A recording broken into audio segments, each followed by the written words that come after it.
como decía, un saludo a los que nos miran por el internet y a todos ustedes.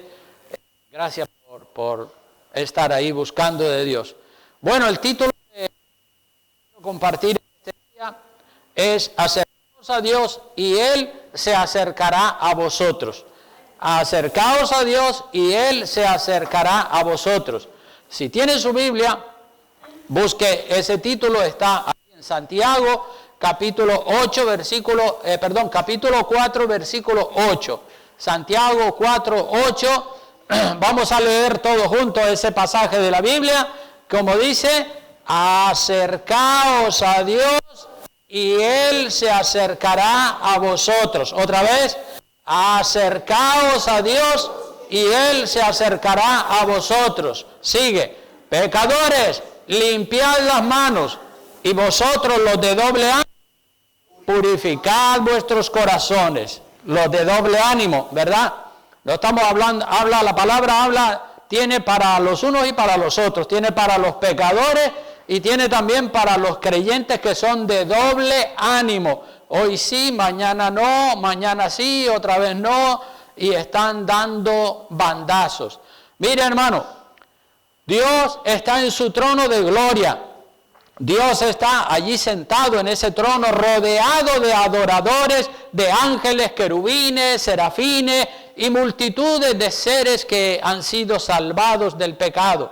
Y el Espíritu de Dios se mueve por todo el universo.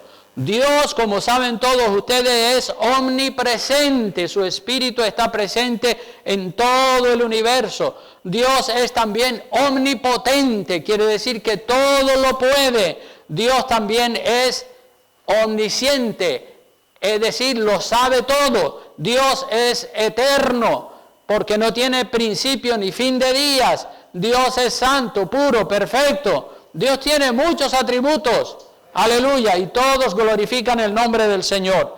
Dios ya se acercó a la humanidad hace 2000 años en la persona de Jesucristo. Dios ha hecho todo lo que le compete a Él y todo lo que el ser humano necesita para ser salvo.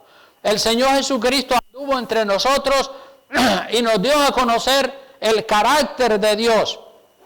Por eso Jesucristo dijo en Juan capítulo 14, versículo 7 en adelante, Juan 14, 7, vamos a leer ese pasaje también, dice, si me conocieseis, también a mi Padre conoceríais. Y desde ahora, ¿qué dice? Le conocéis y le habéis visto. Y Felipe, cuando el Señor hace esa declaración, Felipe todavía no está contento con eso, no está conforme con eso, parece como que le falta algo. Y dice Felipe, le dijo, Señor, muéstranos al Padre y nos basta. Es decir, que no era suficiente con Jesucristo. Para él no era suficiente, él quería algo más. Y Jesús le dijo, verso 9, ¿tanto tiempo hace que estoy con vosotros y no me has conocido, Felipe? ¿Y qué más le dijo? El que me ha visto a mí, ha visto al Padre. ¿Cómo pues dices tú, muéstranos al Padre? ¿No es suficiente con mi presencia? Yo soy en el Padre. Lo dice el verso 10, dice, ¿no crees que yo soy en el Padre y el Padre en mí? Las palabras que yo os hablo, no las hablo por mi propia cuenta, sino que el Padre que mora en mí, Él hace, ¿qué cosa? Las obras. Y otra vez insiste el Señor que le crean, porque a veces somos duros de corazón para creer. Verso 11, creedme que yo soy en el Padre y el Padre en mí. De otra manera, creedme por las obras, es decir, por los milagros que he hecho. Crean ya de una vez. Así que lo que a todos nos debe interesar es el carácter espiritual de Dios, su voluntad, su deseo, su propósito. No ver el rostro del Señor, ¿verdad? Como parece que era el deseo de Felipe, quería ver el rostro de Dios el Padre. Y Cristo le dice, no, me estás viendo a mí, yo soy en el Padre y el Padre en mí, lo que te interesa de Dios lo estás viendo en mí. La Biblia también dice, hermanos, en Juan capítulo 4, versículo 24, Vamos a leerlo todo juntos. Dice ahí la palabra de Dios. Dios es, ¿qué cosa? Espíritu. Y los que le adoran en espíritu y en verdad es necesario que adoren. Entonces Dios es espíritu. Dios es espíritu. Dios el Padre no tiene un cuerpo humano como tenemos todos nosotros los humanos. Todos nosotros tenemos un cuerpo, un rostro. Unos tienen la piel blanca, otros la tienen amarilla, otros la tienen cobriza, mestizo, hay de todo. Y tenemos un cuerpo humano de carne, de sangre, de huesos. Pero Dios no es como los humanos. Dios es espíritu. Dios es espíritu. ¿Y quién ha visto un espíritu? Muy pocas personas han visto un espíritu. Los que han tenido alguna visión de espíritu ha sido algo como un flash, algo que aparece y desaparece de manera instantánea. Algunos personajes de la Biblia, como por ejemplo María, la madre de Jesús, a ella sí se le apareció el ángel Gabriel para anunciarle que ella iba a ser la mujer, es decir, la madre del Mesías que iba a venir. También a Zacarías, el padre de Juan el Bautista, y a algunos otros selectos cristianos o hombres de Dios selectos han sido los que han tenido el privilegio de ver esas apariciones de espíritu. Los ángeles son espíritus, pero claro, toman forma humana para presentarse al ser humano, ¿verdad? En esas apariciones, los ángeles toman, como digo, forma humana para que nosotros podamos entender, pero Dios es espíritu. Dios no tiene un cuerpo así como el que tenemos nosotros. Un espíritu nadie sabe cómo es. Entonces el trono de Dios, el carácter de Dios, un día nos vamos a llevar una tremenda y agradable sorpresa cuando estemos delante de Dios, porque ni siquiera pasa por la imaginación de nuestra cabeza lo que es Dios. Y puesto que Dios ya se acercó y se manifestó con claridad a toda la humanidad y nos dejó su palabra escrita, nosotros no debemos de ser como Felipe. Señor, muéstranos al Padre y nos basta. Con Jesucristo tenemos más que suficiente. ¿Cuántos dicen amén? Aleluya. Él es el rostro de Jesucristo, las enseñanzas de Jesucristo, lo que Jesucristo dijo, eso es la voluntad perfecta del Padre. Ahora nos toca a nosotros dar pasos para acercarnos a Dios, como dice Santiago, capítulo 4, versículo 8, acercaos a Dios, ¿y qué hará Dios? Se acercará a nosotros. Hermanos, en la medida en que nosotros nos acercamos a Dios, Él se va a acercar a nosotros.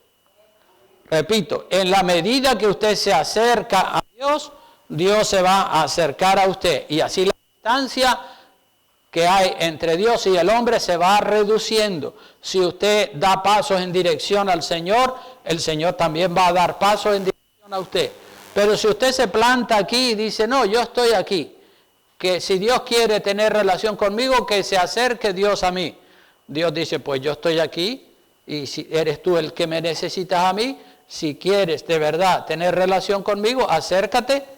Y si tú das pasos en esa dirección, acercarte a Dios, entonces Dios se va a acercar a ti. Pero hay personas pretenciosas que se plantan y dicen que Dios venga a mí, que Dios recorra todo el camino.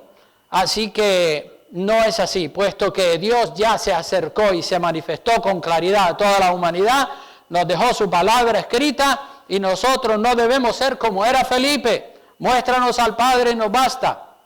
Ahora nos toca a nosotros dar pasos para acercarnos a Dios. Y en la medida que nosotros damos pasos en dirección a Dios, Dios se va a acercar también a nosotros. La inmensa mayoría de la gente están lejos de Dios.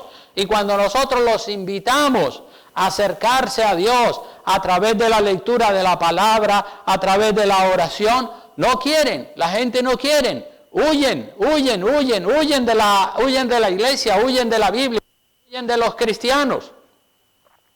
Los cristianos también estamos llamados a tener un poco más de cercanía con Dios, porque a veces nos paramos en una posición o en una postura muy distante.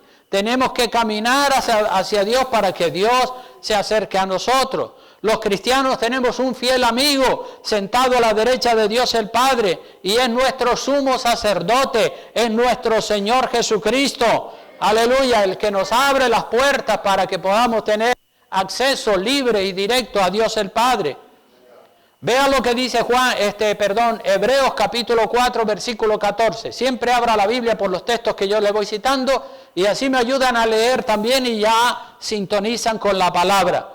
Hebreos 4:14 dice, por tanto, teniendo ¿qué es lo que tenemos? Un gran sumo sacerdote que traspasó los cielos. ¿Quién es ese sumo sacerdote? Jesús, el Hijo de Dios. Retengamos, ¿qué dice? Nuestra profesión, porque no tenemos un sumo sacerdote que no pueda compadecerse de nuestras debilidades. No. Ese tipo de sumo sacerdote no lo tenemos. Tenemos uno que fue tentado en todo, según nuestra semejanza, pero sin pecado. Quiere decir que Jesús fue tentado en todo, en todas las tentaciones en las que usted y yo podemos ser tentados, pero Él no cayó nunca en tentación. Fue tentado, pero no cedió a la tentación. Nosotros hemos sido tentados, y unos han caído más y otros han caído menos, pero todos unos con otros hemos caído una y numerosas veces en pecado.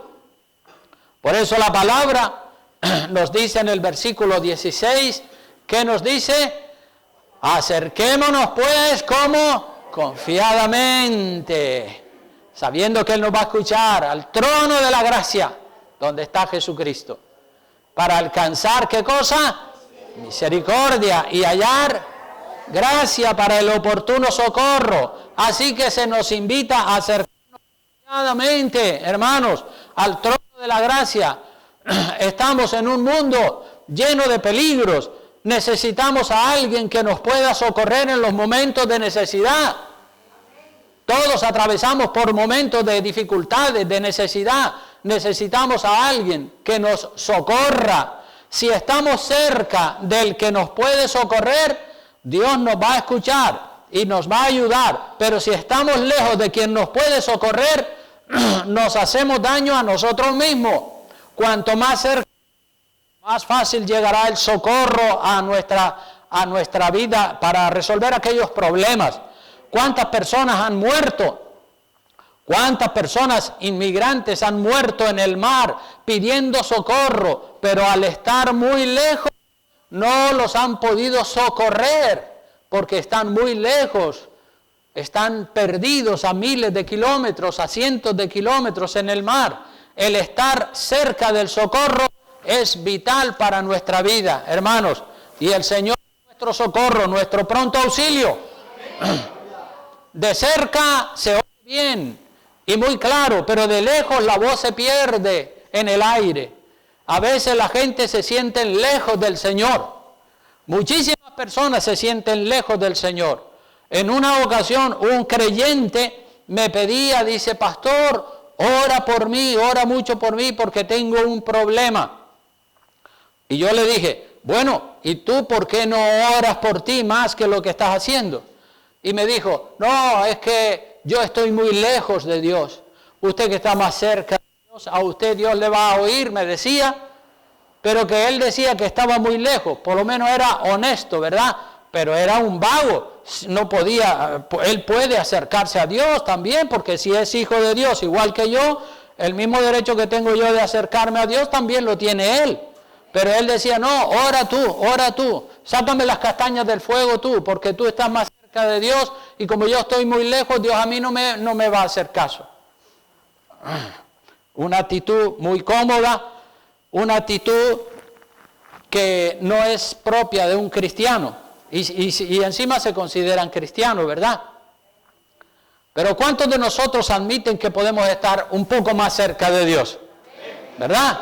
Claro que sí, podemos reducir esa distancia, porque a veces nos hemos parado muy lejos del Señor. Sí, lo aceptamos, creemos en Él y venimos al culto el domingo, pero podemos acercarnos un poquito más todavía. Acercaos a Dios y Él se acercará a vosotros. Todos sabemos que para estar más cerca de Dios hay que aumentar, hermanos, Hay que aumentar el tiempo de oración, el tiempo de lectura, el estudio de la palabra, la meditación, la evangelización, la comunión con los hermanos, el ayuno. Todo este tipo de cosas hay que aumentarlo para estar más cerca de Dios. Porque si no practicamos nada de estas cosas, pues estamos lejos del Señor. Y cuánta pena me da a mí de ver la desidia, la pasividad, las pocas ganas que algunas personas tienen de acercarse a Dios. Dice uno, pero oye, ¿cómo es posible? Podía acercarse a Dios y Dios los podía bendecir. Muchas personas están pasando un frío tremendo de lo alejados que están de Dios y no se mueven buscando el calor del Espíritu Santo. Se quedan ahí en ese frío, enfriando hasta que se congelan. Vamos a Santiago otra vez, el capítulo 4 de Santiago, porque ahí podemos ver lo mal que anda el mundo por estar lejos de Dios, lo mal que anda el mundo y muchas personas por estar lejos de Dios. Santiago capítulo 4, vamos a leer verso 1 al 3, para que veamos, como digo, lo mal que anda la gente, lo congelada que está la gente en el materialismo. Dice, ¿de dónde vienen las guerras y los pleitos entre vosotros? ¿De dónde vienen? ¿No es de vuestras pasiones, las cuales combaten en vuestros miembros? Codiciáis y no tenéis, matáis y ardéis de envidia y no podéis alcanzar. Combatís, lucháis, pero no tenéis lo que deseáis, porque no pedís, no oran. Pero después hay otros que sí oran, pero oran mal. El verso 3 lo dice, pedís y no recibís, porque pedís mal. ¿Para qué? Para gastar en vuestros deleites. Y aquí vemos, hermanos, en estos 3 primeros versículos del capítulo 4 de Santiago, aquí vemos guerra, pleito, contienda, codicia, crímenes, envidia, combates, luchas, egoísmos, materialismos. Todos corriendo en busca del deleite, en busca de las pasiones de la carne, en busca de los deleites terrenales, corriendo detrás de la fama. Otros corren detrás del dinero, otros corren detrás del placer carnal, otros corren detrás de lo emocional, de lo sensacional. Gente no están tan dispuestos a correr, a buscar a Dios como a correr detrás de las cosas del mundo. Cristianos que oran, pero oran mal, no oran para rendir su voluntad a la voluntad de Dios, oran para tener dinero, para gastar en sus propios deleites temporales y terrenales y carnales. Pero tenemos que orar para que se haga la voluntad de Dios en nosotros. Hay que renunciar a nuestra propia voluntad para que se haga la voluntad de Dios. En el verso 4 de Santiago 4:4, miren lo que dice. Dice, oh almas adúlteras. Esa es una expresión de parte del Espíritu. Almas adúlteras. Ya no habla del cuerpo, sino del alma, porque en el alma es donde se toman las decisiones. Dice, ¿no sabéis que la amistad del mundo ¿qué es la amistad del mundo? Enemistad contra Dios. Cualquiera pues que quiera ser amigo del mundo, inmediatamente se constituye enemigo de Dios. A eso se le llama adulterio espiritual. A eso se le llama almas adúlteras, que aman más las cosas del mundo que al Dios que nos da la vida. La gente solamente quiere darle gusto a los deseos de la carne, a los placeres terrenales que nos ofrece este mundo. Mientras que usted esté dominado por la carne, por los placeres mundanos, usted está en adulterio espiritual. Almas adúlteras, porque está adulterando en contra de Dios. Almas adúlteras, no seas amigo del mundo, vuélvete amigo de Dios. Fortalece esa relación con Dios, acercaos a Dios y Él se acercará a vosotros. No te quedes ahí plantado y que Dios recorra todo el camino, no. Cuando tú empieces a acercarte a Dios, buscándole más que lo que le has buscado hasta ahora, entonces Dios va a recorrer también un trayecto y se va a acercar a ti. Dios nos anhela, dice la palabra, que Dios nos anhela celosamente. Dios quiere tener una relación estrecha contigo, conmigo, con todos. Eso lo dice el verso 5. ¿O pensáis que la Escritura dice en vano, el Espíritu que Él ha hecho morar en nosotros nos anhela como celosamente? Dios, igual que un esposo que es celoso con su esposa o una esposa que es celosa con su marido, Dios nos anhela. Dice, tú eres mío, tú eres mía, no puedes darme la espalda, no puedes alejarte, tienes que estar cerca de mí. Dios nos anhela celosamente, Él quiere tener una relación estrecha con nosotros, pero como ya Dios se nos acercó a nosotros a través de Jesucristo, ahora nos toca a nosotros acercarnos a Dios. Amén. El verso 4 habla de la soberbia. Dice, pero Él da mayor gracia. Por eso dice, ¿qué es lo que dice? Dios resiste a los soberbios y da gracia ¿a quién? A los humildes. Los soberbios son personas que, como digo, se plantan en una postura y de allí no se mueven para buscar un poco más a Dios. Se quedan ahí plantados. Pero los humildes son aquellos que dan su brazo a torcer en cuanto a lo que Dios nos pide. Los humildes avanzan hacia una cercanía con Dios.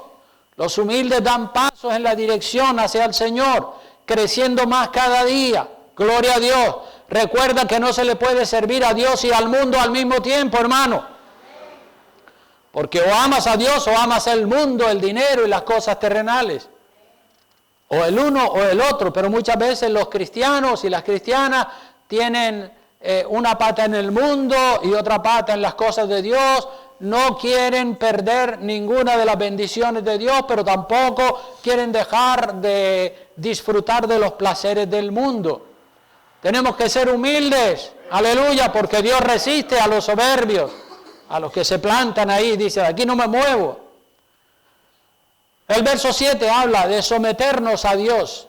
dice la palabra, someteos pues a Dios y resistid al diablo y Él huirá de vosotros. Someterse a Dios y resistir al diablo y a sus tentaciones, ¿es fácil o difícil? Es difícil, pero hay que tener carácter cristiano, hay que tener firmeza, convicción, determinación, fe, esperanza.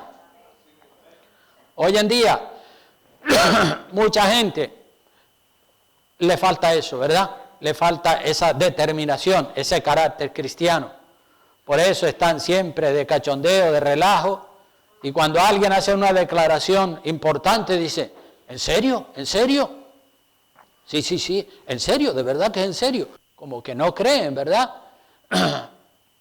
Cuando se usa mucho esa frase, ¿en serio, en serio, en serio? Quiere decir que las personas están más acostumbradas al relajo, al cachondeo, que cuando ven algo serio, pues como que les sorprende y como que eso no puede ser.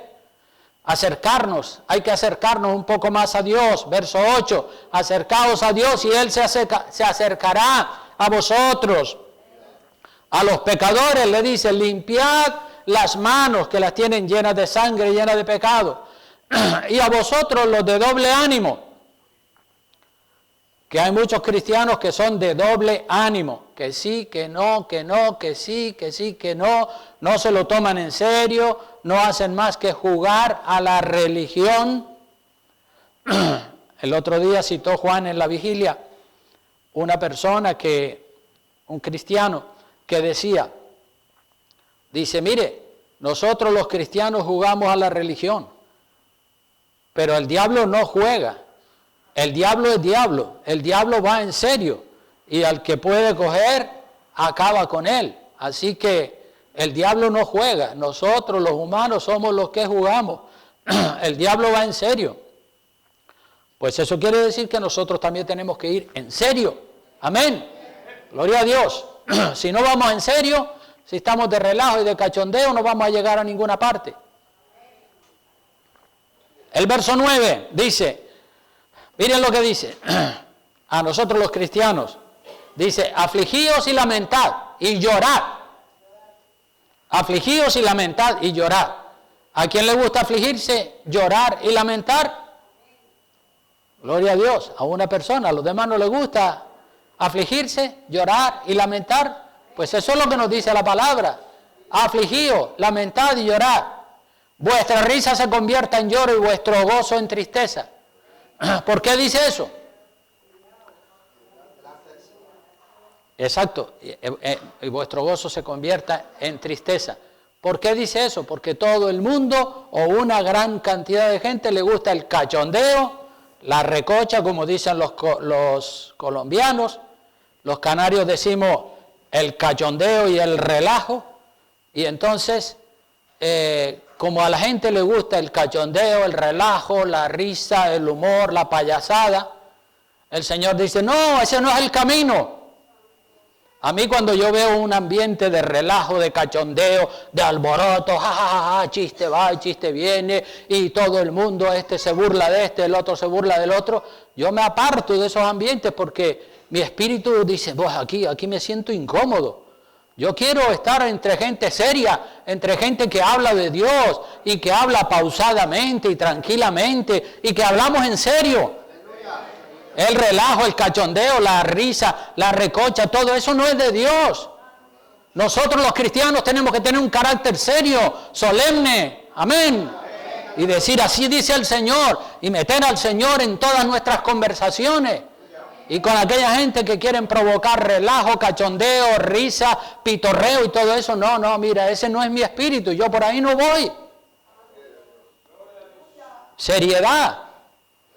Es lo que en la Biblia, si usted se lee la Biblia entera, especialmente los evangelios donde habla de Jesucristo, allí no va a ver usted ni un solo relajo, ni un solo cachondeo, ni una sola recocha, ni un chiste, no va a haber nada de eso, no existe.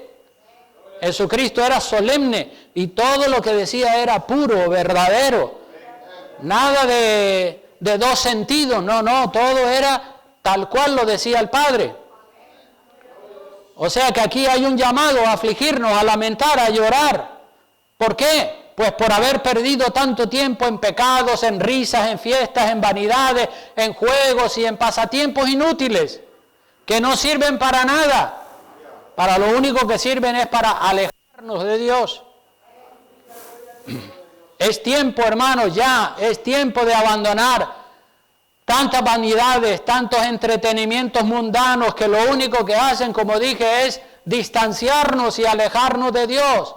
Vamos a dejar todas aquellas cosas que nos distancian, que nos alejan de Dios. Hay que renunciar a todo lo que nos roba el tiempo que le deberíamos dedicar al Señor. A todo eso hay que alejarse de eso, humillarnos, orar, llorar, lamentar muchas veces nuestra indiferencia hacia las cosas de Dios y así entrar en una cercanía con Dios.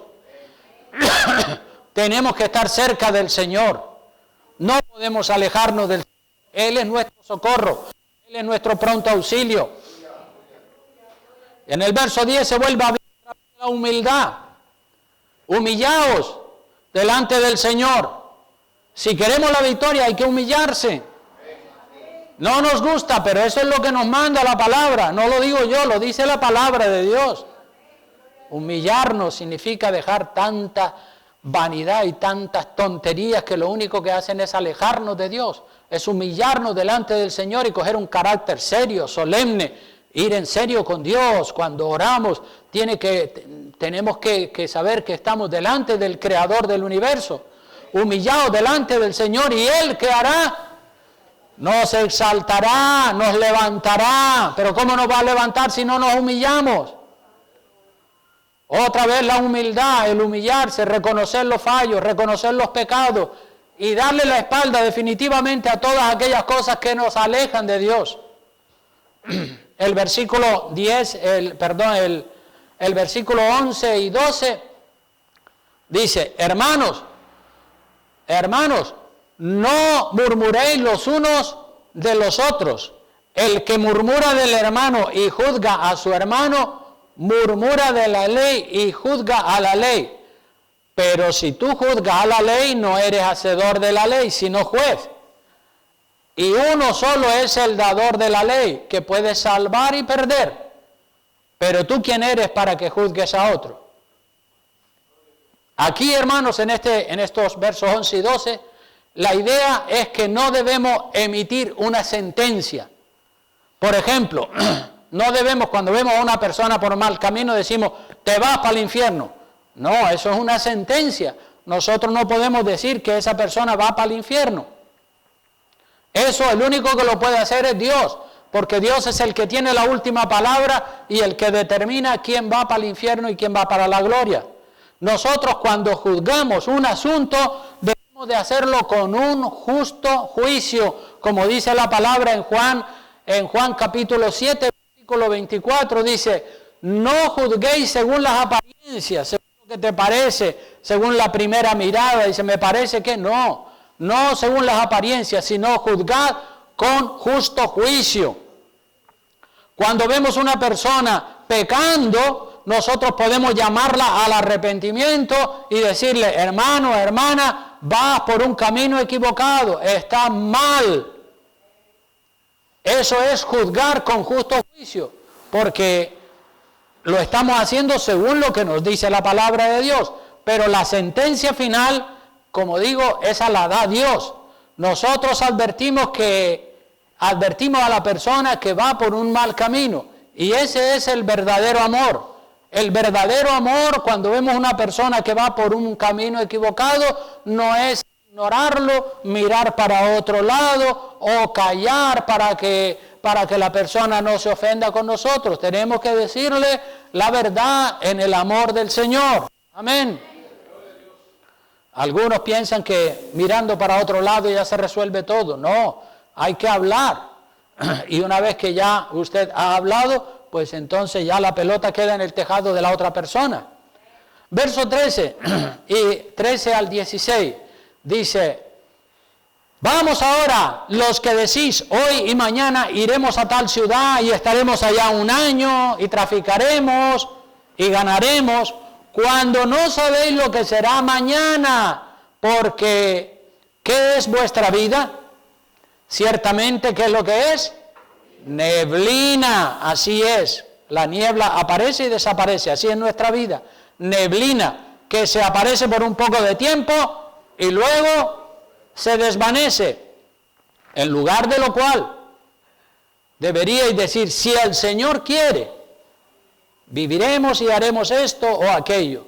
Pero ahora os jactáis en vuestras soberbias. Toda jactancia semejante es mala, muy mala. La jactancia de planificar nuestra vida y nuestro futuro sin tener en cuenta lo que Dios determina sobre nosotros. Eso es jactancia.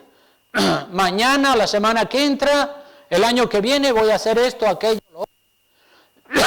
Está bien que tenga planes para el futuro, pero todo tiene que ser condicionado a lo que Dios quiere.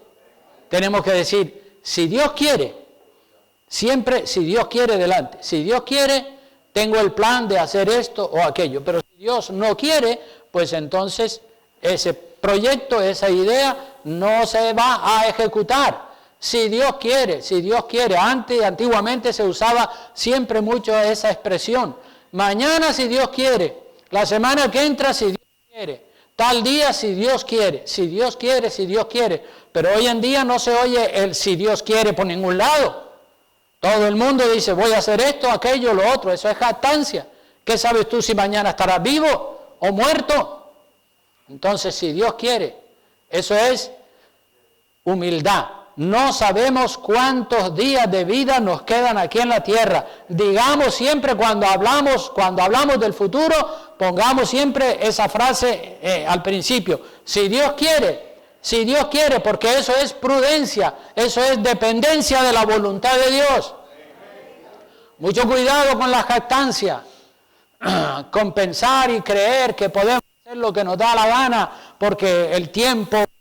No, el tiempo no es nuestro, el tiempo es de Dios. Entonces la jactancia de planificar el futuro, sin tener en cuenta la voluntad de Dios. Puedes planificar el futuro, pero siempre teniendo en cuenta si Dios quiere. Verso 17 dice, y al que sabe hacer lo bueno y no lo hace, ¿qué dice? Le es pecado. El que sabe hacer lo bueno y no lo hace porque no puede, una cosa es que lo quiere hacer pero no puede, bueno, entonces se entiende. Pero el que pudiendo hacerlo no lo hace, eso sí que es pecado. El que pudiendo hacerlo no lo hace, eso sí que es pecado. Hermanos, hay cosas que usted puede hacer, pero no las quiere hacer. Entonces hay que cambiar esa voluntad y decir, quiero hacer lo que Dios quiere que yo haga. No voy a seguir haciendo mi propia voluntad en mi vida. Tenemos que renunciar a nuestra propia voluntad. Acercaos a Dios este año 2023. Acercarnos un poco más a Dios para que Dios se acerque a nosotros, como dice el título de la prédica.